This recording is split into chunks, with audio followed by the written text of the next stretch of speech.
এই পর্যায়ে আমরা শিখবো হচ্ছে how to increase or decrease rho and column height and width. আমরা কলামের হাইটকে কিভাবে উইডথটাকে কিভাবে বাড়াতে পারি কিংবা রো এর হাইটটাকে কিভাবে আমরা বাড়াতে পারি সেটা দেখব।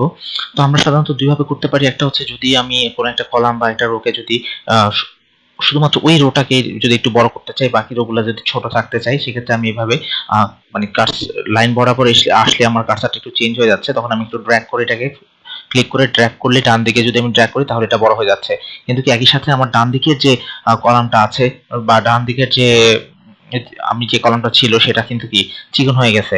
তো এটাকে যদি আবার বড় করতে হয় সেম ভাবে আমি ড্র্যাগ করে এইভাবে বড় করতে পারি। কিন্তু এখানে একটা বিষয় হচ্ছে যে যদি আমি এইভাবে টেনে বড় করতে যাই সেক্ষেত্রে দেখা যাবে যে আমার প্রয়োজন মাফিক আমার জিনিসটা থাকছে না। তো সেক্ষেত্রে হয়তো বা দেখা যাবে যে আমার টেবিলের যে একটা নির্দিষ্ট সাইজ ছিল কলামগুলো সেটা নষ্ট হয়ে যাচ্ছে। তো এই ক্ষেত্রে আমরা যে কাজটা করতে পারি, কলামগুলোকে সিলেক্ট করে যদি আমি নির্দিষ্টভাবে সবগুলোকে ব্লক করতে চাই বা সবগুলোর উইডথটাকে সমান রাখতে চাই, সেক্ষেত্রে আমি লেআউটে চলে যাব। লেআউট থেকে চলে যাব হচ্ছে আমার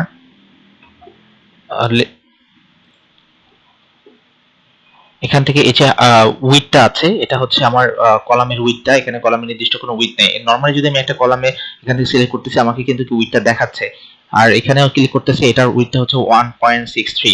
তো সেক্ষেত্রে আমার সবগুলাকে যদি আমার নির্দিষ্ট পরিমাণ উইডথটা রাখতে হয় সেক্ষেত্রে আমি সবগুলাকে ব্লক করব বা পুরো টেবিলটাকে ব্লক করে এখান থেকে যদি উইডথটা লিখে দিই 1.25 লিখে দিলাম আমি। এখন ক্লিক করার সাথে সাথে আমি দেখতে পাচ্ছি যে আমার প্রতিটা উইথের ইয়াটাই হচ্ছে 1.25। দেখেন এখানে কিন্তু কি এটা চেঞ্জ হচ্ছে না। তো এছাড়া আরেকটা প্রসেস আছে যেটা আমি আগেও দেখিয়েছিলাম, যে পুরো আমার সেলটাকে ব্লক করে আমি যদি এখান থেকে একটু টেনে দিই আমার এটা কি একদম সমান পরিসরে সব দিকে বেড়ে যাবে।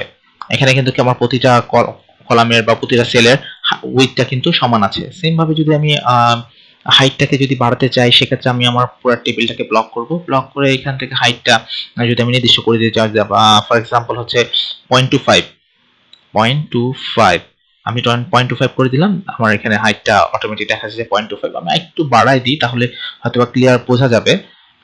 0.5 করে দিলাম। এখন দেখা যাচ্ছে যে প্রতিটা সেলের আমার হাইটটা কিন্তু 0.25 করে আছে। তো এইভাবে করে আমরা সেলের হাইট এবং কলাম আমরা বাড়াতে কমাতে পারি। এটা আমাদের ইচ্ছে মতো তৈরি করতে পারি। ধন্যবাদ।